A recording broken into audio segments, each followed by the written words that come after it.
AITA for torching a fraud's life because she scammed my dead grandfather? Let me start by saying this. I didn't expect my revenge to end with a man crying into a gas station sandwich at 3 a.m., but here we are. This story isn't neat. It's Lebanese family drama meets amateur detective thriller meets Gone Girl, but if Amy had a day job and a group chat full of cousins. It's a long one, but every bit matters, so buckle up. My grandfather, let's call him Jiddo because that's what we called him, was a legend. A Lebanese war veteran, a quiet man with silver hair and steel in his spine. His house smelled like Turkish coffee, wood polish, and secrets. He'd escaped war, built a life from nothing, and somehow made his antique-filled home feel like a museum curated by someone who believed objects had souls. I adored him. We all did. Me and my two cousins grew up orbiting him like planets. He told us stories about his youth in Beirut, about the olive trees, about the way the air smelled before gunfire. He never talked about women, not even my grandmother, who died before I was born. So when Essa appeared, I was instantly suspicious. Essa. Just saying her name makes my teeth itch. She claimed to be the lost granddaughter Jiddo never knew he had. Said her grandmother and my grandfather had a whirlwind romance during the war, and when he left Lebanon, she never told him she was pregnant. Somehow, by magic or Facebook, Essa had tracked him down. She was family, she said, with her smug little smirk and her "you know how hard it is to find people in Lebanon" excuses. She was older than me by a few years, wore way too much perfume, and carried herself like a woman who'd never worked a cash register in her life. I'm not one to judge, but if you're going to pretend to be related to someone, maybe don't show up to Sunday lunch with a fake Chanel scarf and a designer bag you clearly don't know how to pronounce. Anyway, Jiddo believed her. I know. It hurts to say. But he wanted to believe her. And I get it, he was lonely, aging, maybe even a little guilty about a past he left behind. She called him Sido in this breathy, reverent tone that made my stomach churn. And worst of all, she had backup. Enter Kareem, a handsome, slick-accented lawyer who said he was just helping Essa get situated in the country. I'll admit it, the man had cheekbones that could slice bread and a voice like mint tea. He flirted with me, made jokes about Arabic soap operas, and acted like he was doing us a favor just being in the room. But I noticed something. He always spoke for Essa. She was always quiet, watching people's reactions before saying anything. And Jiddo, God love him, handed over heirlooms like he was passing out candy. That pendant I used to admire as a kid? Gone. His war medals? Essa should have them, he said. I told him to double-check the story. Do a DNA test, I said. Call someone in Beirut. Ask questions. He patted my hand like I was the child again. Habibti, he said, you must learn to trust family. I trusted him. I didn't trust her. 6 months later, she was in the will. And 4 months after that, Jiddo was gone. Heart attack. Quiet. Alone. And just like that, the house, the antiques, the history, 60% to Essa. The rest split between me and my cousins like a tip left on a restaurant table. You think that's where the story ends? Oh no. That's when I started sharpening my knives. You know what no one tells you about grief? It doesn't always arrive as sadness. Sometimes, it walks in wearing rage like a tailored suit. I was standing in Jiddo's study, surrounded by his books and dusty maps, the smell of his cologne still clinging to the curtains when the lawyer handed us the will. We were barely 3 days into the mourning period. No coffee had ever tasted more bitter when Essa showed up in head-to-toe black, a matching crocodile handbag, and crocodile tears. She meant well, she sniffed. He wanted me to have the house. The house! The one with the carved cedar banisters Jiddo built himself. The one I'd cleaned every spring since I was old enough to hold a mop. the one with the hidden drawer in his desk where he used to keep Werther's originals, and, once, a letter from a war buddy that made me cry when I read it at 13. He gave that to a woman he'd known for less than a year. "She's blood," the lawyer said, shrugging like it was an open and shut case. She produced a birth certificate and some photos. That was enough for him. Photos? You mean the sepia-toned Polaroid she found of a young man and a woman on a Beirut beach, conveniently faded just enough that you could maybe think it was him? I'd seen it. It looked like it had been printed on a hotel printer and rubbed with sand for authenticity. Cousin Danny was the first to speak. "This is a scam," she whispered. "I know it." Cousin Marwan, the soft one, just stared at his shoes and said nothing. He's never liked confrontation. But me? I'd had enough. I didn't throw a fit. I didn't yell. I smiled. And that scared them more. Because if there's one thing everyone in my family knows, it's this: when I go quiet, it's already too late for you. I waited until Essa and Kareem had left. Then I pulled my cousins aside. "New plan," I said. "We investigate. We don't just get mad. We get facts." Marwan looked at me like I'd just declared war on NATO. "But she has papers. And I have Wi-Fi," I snapped. Within the hour, I'd emailed a contact I knew in Beirut, Lena, a sharp-tongued journalist I'd met through a friend. She owed me a favor. "Find out if Essa actually exists in any Lebanese birth registry," I wrote. "Send me everything." She replied in 20 minutes, with pleasure. I hate scammers. Over the next week, I assembled a war board in my apartment. Printed photos. Timeline of events. Notes on Kareem's accent, definitely not from Beirut, too polished. A list of antique items Essa had quietly removed from Jiddo's house before probate even processed. And then, the first real clue, Kareem. My cousin Danny found his LinkedIn. What kind of idiot lists themselves as a legal consultant with no school listed? I reverse image searched his profile picture. Boom.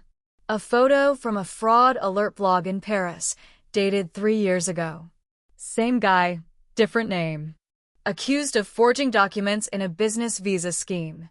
I knew his jawline was too perfect to be real, I muttered. The next day, Lena sent me the file.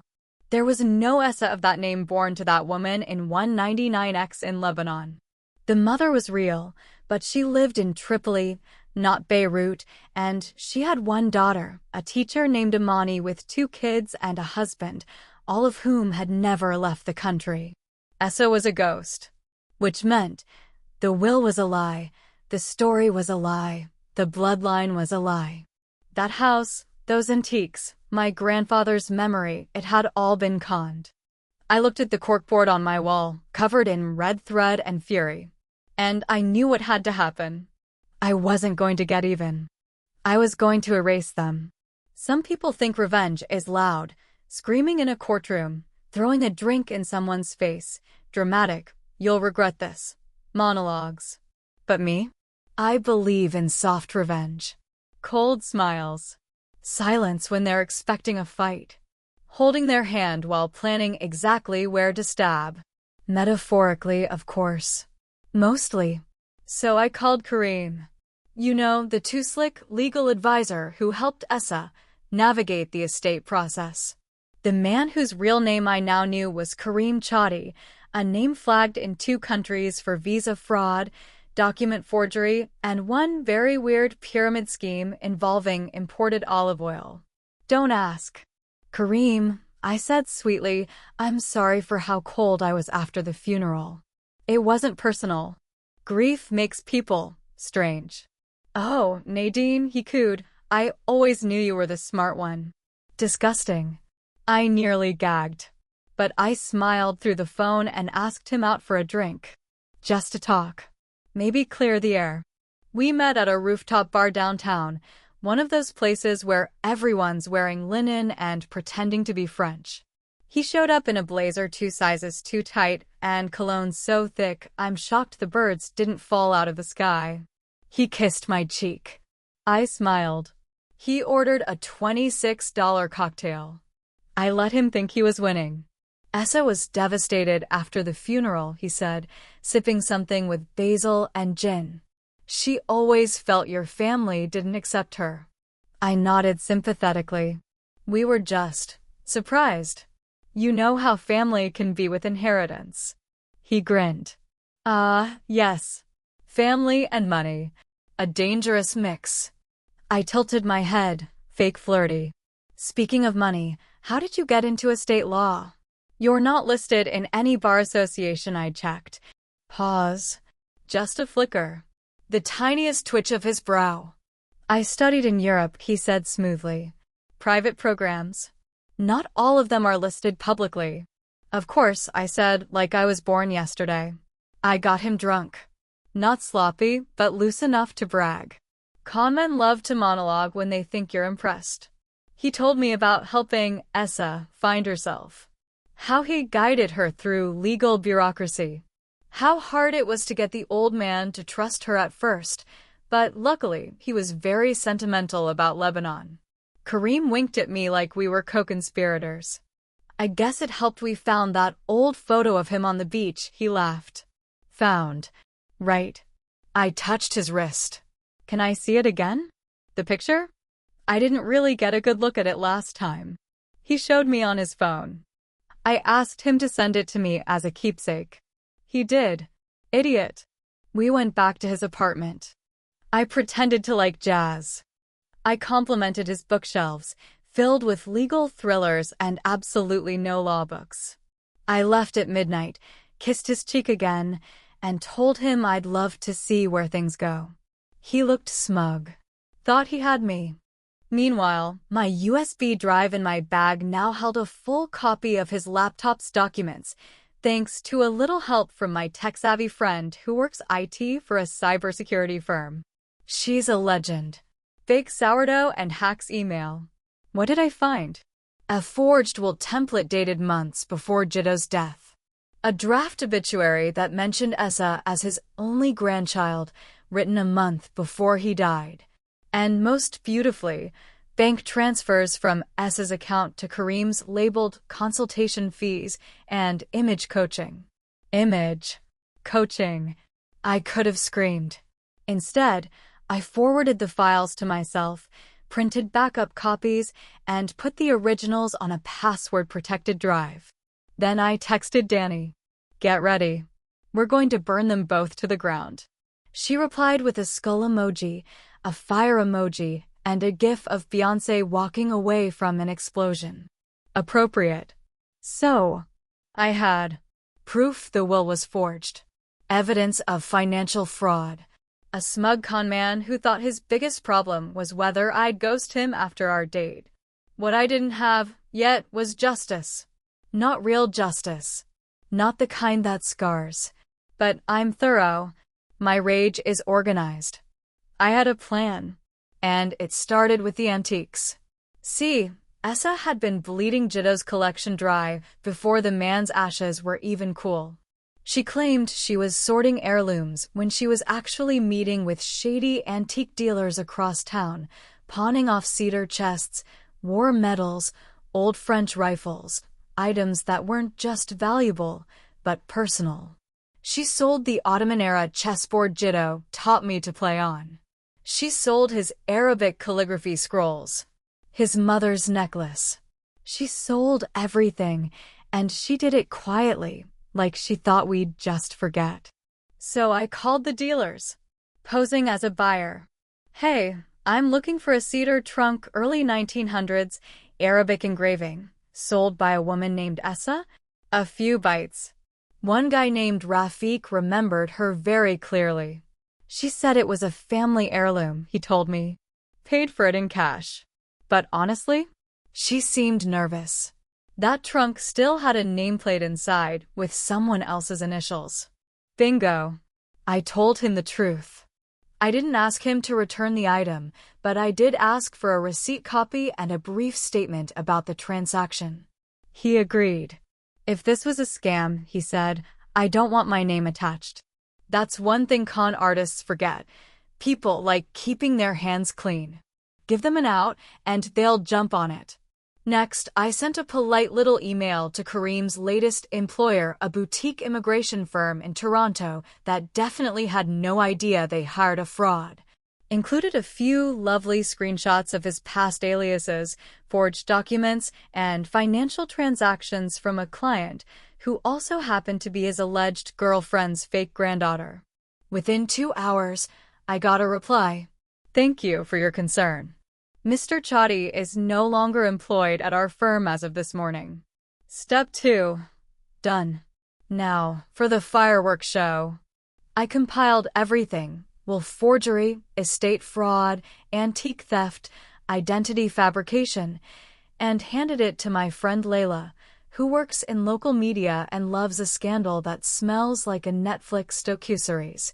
She published an exposé in a respected digital journal titled, "The Granddaughter Who Wasn't: How a War Veteran's Legacy Was Hijacked by a Charming Stranger."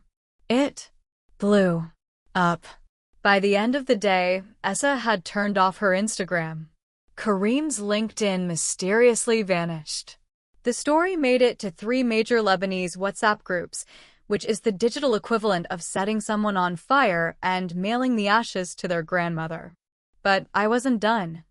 I filed an injunction to freeze the estate on the basis of potential fraud and undue influence. My cousins co-signed. Our lawyer nearly kissed me when I handed over the evidence. And just like that, S's precious 60% inheritance was frozen. The house she bragged about to her friends? She couldn't sell it. The antiques she hadn't pawned yet? Tagged and seized. The lawyer who helped draft the will? Under investigation. And Kareem? Well, let's just say the man who once told me he was a master of shaping narratives was now being shaped into a case study in every estate law seminar within a 100-mile radius. I even sent him a text. Hope the jazz albums were worth it. He didn't respond. But I know he read it. There's a special kind of silence in a courtroom, the heavy, tense kind that buzzes in your ears like a wasp. That's what we walked into the morning of the estate hearing. Me, Danny, Marwan, finally growing a backbone, and our lawyer, a sharp woman named Salma who wore red lipstick like it was war paint. On the other side, Essa in a high-necked funeral dress like she was auditioning to play tragic heir in a low-budget Netflix drama, and Kareem looking like he hadn't slept in 3 days and probably hadn't used the good cologne. He didn't even look at me. Good. The judge, a stern woman in her 60s, opened with the basics. There is a challenge to the will of the late Mr. Ghassan al-Masri on grounds of fraud, undue influence, and identity misrepresentation. Kareem's lawyer, a fresh-faced dude who clearly wasn't aware he was about to be filleted alive, stood up and began spouting nonsense about emotional reconnection, familial intent, and late-in-life discovery. Blah, blah, blah. Then Salma stood. She began with the timeline when Essa entered Jiddo's life, how the will changed immediately afterward, how key heirlooms were sold before probate. She played nice at first. Calm, respectful, like a lioness stretching before the chase. Then she dropped the hammer. "Your Honor," she said, "we have obtained evidence that the will presented to probate is a forgery." And she handed over the folder with Kareem's laptop screenshots, notary inconsistencies, handwriting analysis, and chef's kiss, bank transfers labeled coaching and estate influence. Kareem visibly flinched. I could see the sweat starting to bloom under his collar. Essa leaned in to whisper something to him, and he shook his head like he was trying to physically shake off the moment. It got worse. Salma had contacted the Lebanese Ministry of Interior.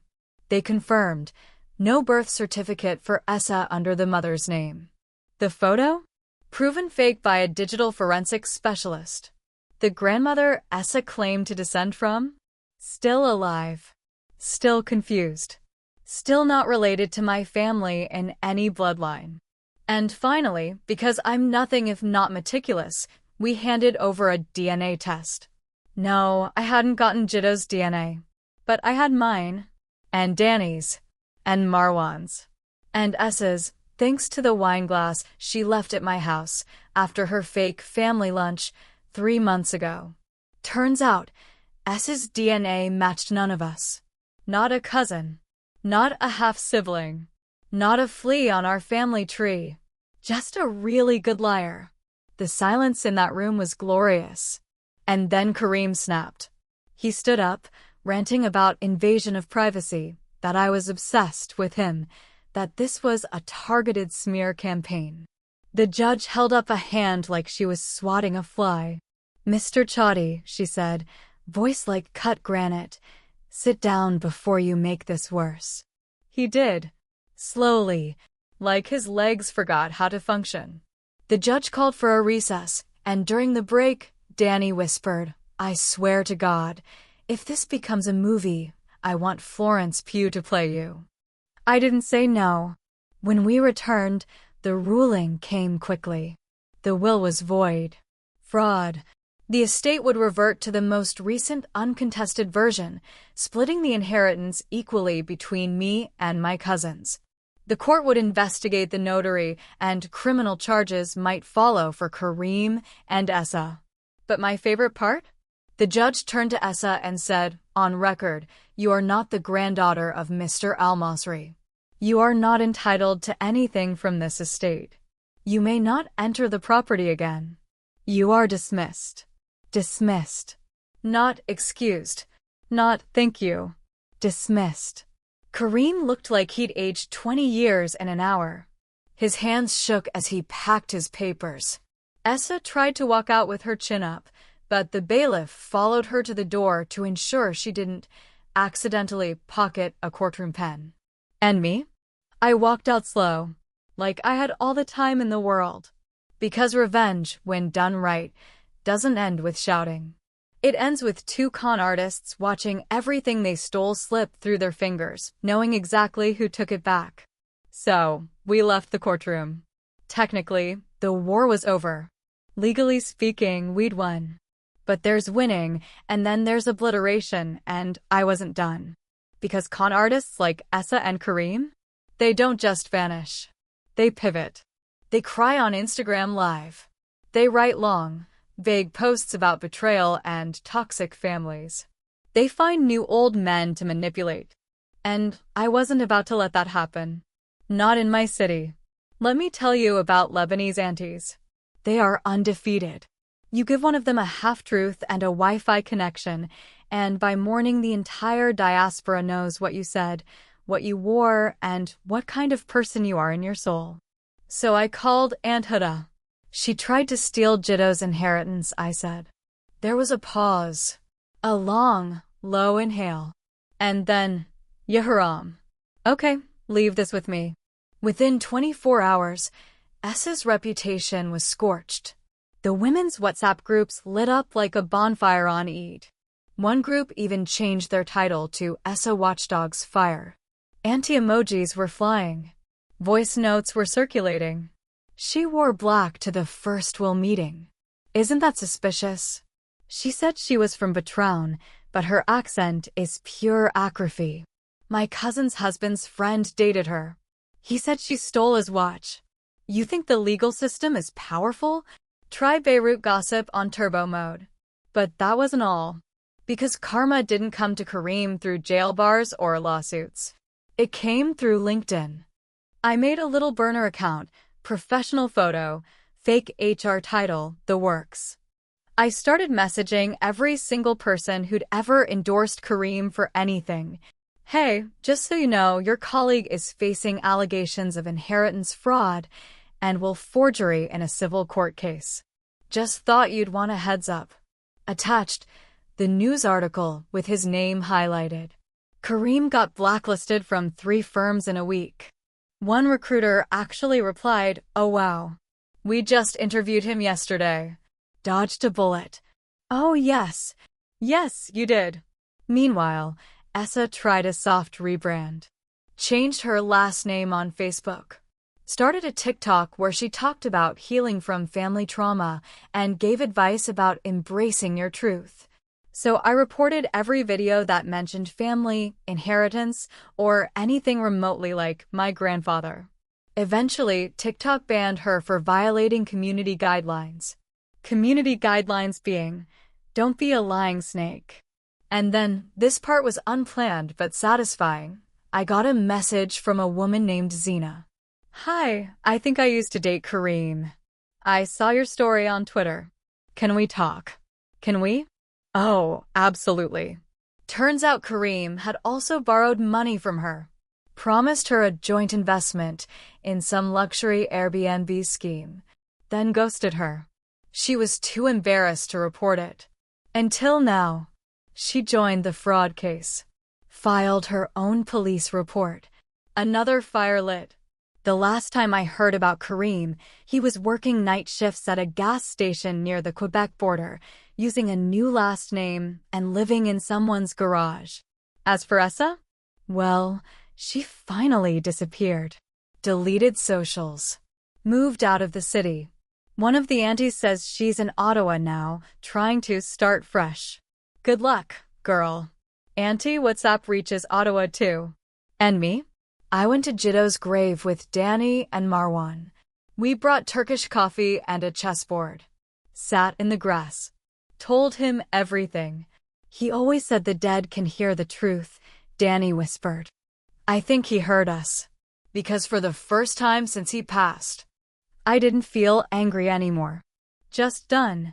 A few weeks after the courtroom bloodbath, the estate was finally settled.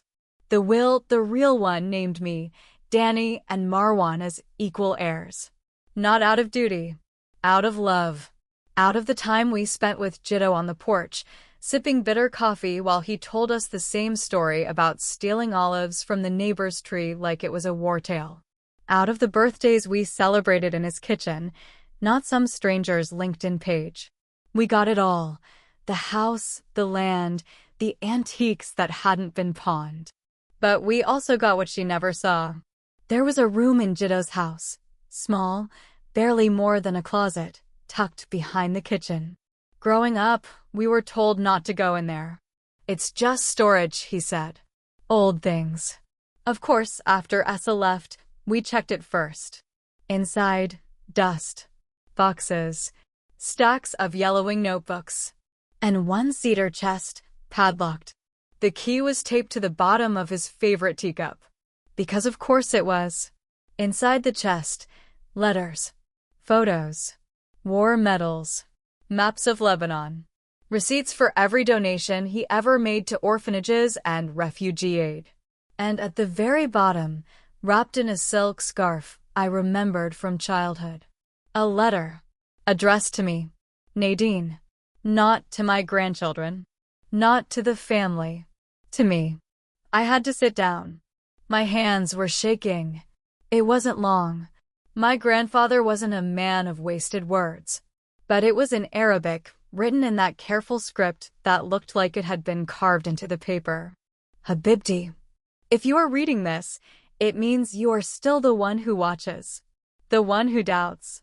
The one who protects. I never doubted your love. Even when you questioned me, I saw your heart was in the right place. I hoped Essa was real. I wanted to believe.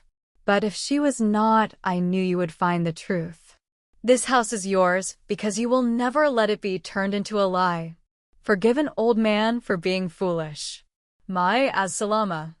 Jiddo. Reader, I wept. And I am not a weeper. I ugly cried on the floor of that dusty room, surrounded by a dead man's memories, holding the only real proof that what I did mattered. It wasn't about the house, or the inheritance, or even punishing Essa and Kareem. It was about being seen. The rest of the house? A mess. Essa had rearranged furniture like she was trying to feng shui the war out of the walls. She'd painted over one of his walls with a Pinterest gray. We repainted it back to warm gold within 48 hours.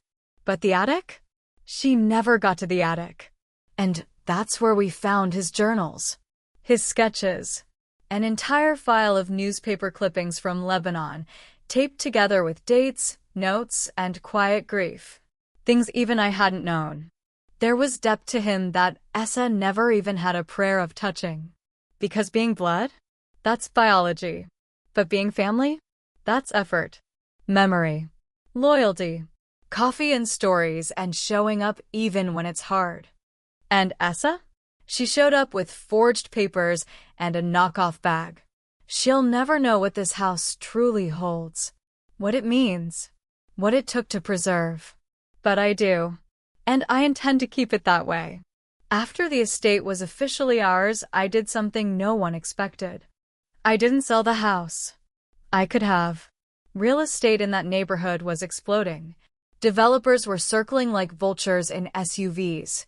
One of them even left a note in the mailbox, handwritten, like that would make me forget he offered $400,000 below market value. But no, I kept the house. I restored it.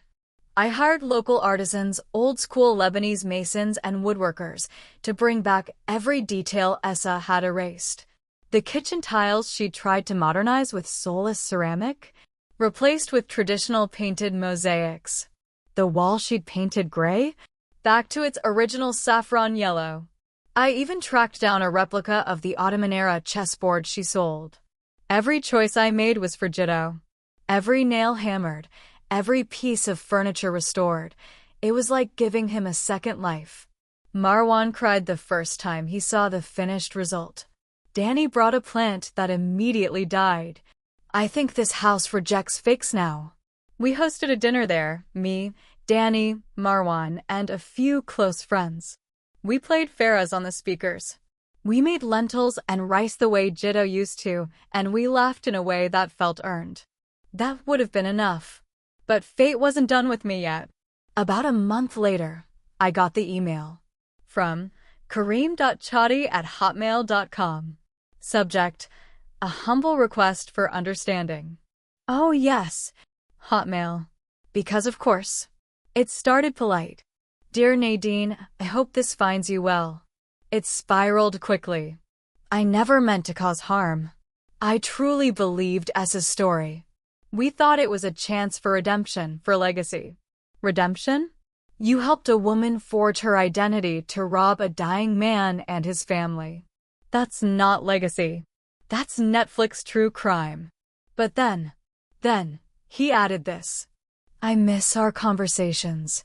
Despite everything, I believe we had something real.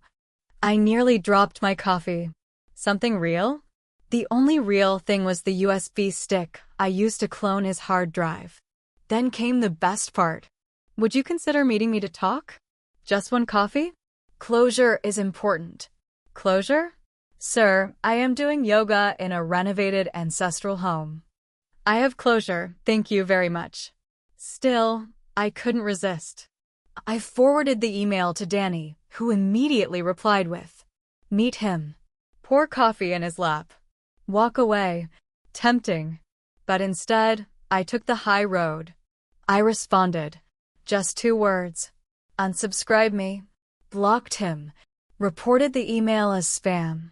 Then I took a long bath in my restored clawfoot tub, lit a cedarwood candle, and played a voice message I'd saved from Jiddo, him telling an old story about tricking a French officer out of a pack of cigarettes in 1976. I laughed until I cried, not out of pain anymore, but out of joy, because some people steal, some people fake, and some people survive them. And me? I don't just survive. I restore. I thought it was over. Truly. After all the fire, the freezing of accounts, the social media takedowns, the absolutely surgical court win, what else could they possibly try? Enter Essa's grand return. It was a Sunday afternoon. I was at the house, making ziyadar manakish and vibing to old Arabic funk. My hair was up, my hands were dusted in flour, and life was good. I had plans to binge a new docuseries about scammers, because art imitates life, and maybe, just maybe, nap on the couch my grandfather had once claimed was too soft, like the French. And then came the knock. Not a normal knock. A hesitant, tap-tap kind of knock. Like whoever was behind it knew they shouldn't be there, but hoped you were still too polite to ignore them. I opened the front door, and there she was. Essa, wearing sunglasses so large they looked like satellite dishes. Her lips were overdrawn in a shaky red, and her handbag was trembling in her elbow's grip like it, too, wanted to escape the moment. I didn't say a word. She took the glasses off slowly, like she expected me to gasp at how worn down she looked. I didn't. She cleared her throat. Hi, Nadine. Silence. I was just in the neighborhood. Oh, were you?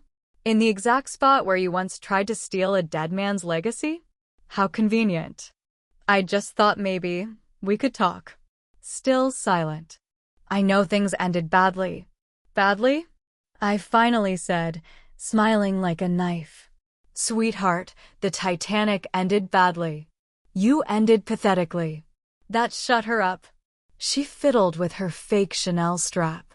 I wasn't trying to hurt anyone. I was just trying to have a place. A family. Something real. Then maybe you shouldn't have faked an identity, forged a will, and pawned my grandfather's history for rent money, I said, leaning against the doorframe. Real families don't come with itemized payouts. Her voice cracked. Kareem told me it was going to be simple. That he'd done it before and no one ever cared. He said we'd just disappear with the house and the antiques and you believed him. I nodded. Which makes you a fool, not a victim. She flinched like I'd slapped her. But here's the thing. I didn't feel sorry for her. Because she didn't show up to apologize. She showed up hoping there was still something left to gain. A little sympathy. A coffee. A conversation. A crack in the door. There wasn't. I stepped back inside. You don't get to knock here, I said. Not ever again. And I closed the door. Not slammed. Not shouted. Just clicked it shut. Final. Quiet. Perfect.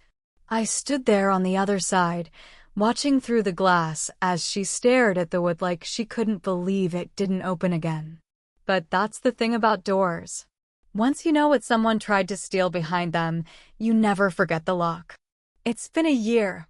1 full year since I sat in a courtroom and watched a man unravel in a suit he couldn't afford, defending a woman who forged her name into a family tree and hoped no one would check the roots. 1 year since I walked out of that courthouse with everything, the house, the history, the truth, the name intact. But what I gained is more than paperwork. It's peace. The house? It's thriving. There's music again. The smell of za'atar and jasmine tea. Danny's kids run through the halls on weekends. Marwan finally hung the painting Jiddo brought from Lebanon, and I live upstairs. Not like a guardian. Like an heir.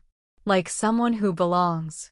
I started offering the attic space to Lebanese artists in the diaspora who need room to work, painters, calligraphers, poets. Jiddo would have loved that. His walls filled with new voices. Not just antiques, legacy. I even opened a small exhibit in the front room. We named it The Unforgotten, a mini museum of war letters, heirlooms, and stories from displaced families. It's gotten press. Good press. And when the local paper asked for a quote, I gave them this. You don't protect a legacy by locking it away. You protect it by living it right. Simple. True. Burned into my bones. As for Kareem, word is he left the country. Canada didn't want him, Lebanon wants to arrest him, and even the scammers avoid him now. I sometimes wonder if he Googles me in the dark, still hoping I'll answer his Hotmail apology. Still blocked. Still hilarious. And Essa? Vanished. Not just from socials, but from whispers too. Anti-WhatsApp turned cold. The thing about being a fake is that eventually you vanish when no one's looking. She was never real, not in the ways that mattered. But we are. We rebuilt what she tried to take. And in a drawer by my bed, I keep Jiddo's letter. I read it on days when the world feels slippery. When I second guess. When I wonder if I overdid it. I didn't. Because revenge isn't about punishment. It's about reclamation. And in that house, on that land, with those stories, I reclaimed everything. So no, I'm not sorry I ruined them. I didn't ruin their lives. They chose that ending the moment they came for ours. And I chose mine. With clear eyes, clean hands, and a locked door they'll never touch again.